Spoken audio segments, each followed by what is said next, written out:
আওয়ামী লীগ সহ সকল নেতাবৃন্দরা তাদের সামনে চোখের সামনে ঘুরে বেড়াচ্ছে এবং তাদের আমরা বিচার আমাদের অন্তর্বর্তীকালীন সরকারের মূল দাবি হচ্ছে কি আমাদের যে শহীদ এবং আহত পরিবার আছেন তাদের এই যে সাফারিংস তারা যে এত বেশি সাফার করতেছে এবং এত বেশি একটা স্পর্শকাতর যে তারা তাদের সামনে দেখতে পাচ্ছে যে তাদের ভাই বা তাদের ছেলে তাদের যে খুনি হত্যাকারী তাদের তো বিচার হচ্ছে না এবং আওয়ামী লীগ সহ সকল নেতাবৃন্দরা তাদের সামনে চোখের সামনে ঘুরে বেড়াচ্ছে এবং তাদের আমরা বিচার আমাদের অন্তর্বর্তীকালীন সরকার এবং কেউই আসলে করতে পারছে না। তো আমরা এই যে আমাদের মা এবং বোনদের যে স্পর্শকাতর জায়গাটা আছে সেখান থেকে মায়ের খালি জায়গাটা থেকে আমরা একটা দাঁড়াতে চাই যেখানে বিচারের যে একটা শক্ত মেসেজ যাবে, শক্ত যে একটা আমরা দিতে চাই,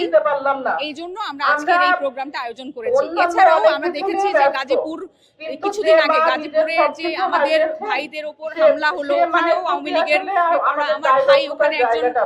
মৃত্যুবরণ করেছেন কাসিম নামে, মানে তার তো আসলে সে তো মানে আন্দোলনেও যায়নি, তার তো দরকার ছিল না, কিন্তু তারপরেও কিন্তু আমাদের মানে সে কিন্তু আমাদের পরিবারের সে কিন্তু আমাদের শহীদ পরিবারেও যুক্ত হবে না, কিন্তু তার অবদানটা কিন্তু অনেক ছিল। সে তো আসলে মানে ভিতরেই নাই, তার কি বিচারটা আমরা করতে পারি?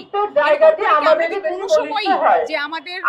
খুনি হাসিনা এবং আওয়ামী লীগের বিচারটা আমরা কোনো সময় করতে পারছি কিনা? আমাদের প্রধান এবং একমাত্র দাবি হচ্ছে আমরা বিচার চাই আওয়ামী লীগ এবং শেখ হাসিনা।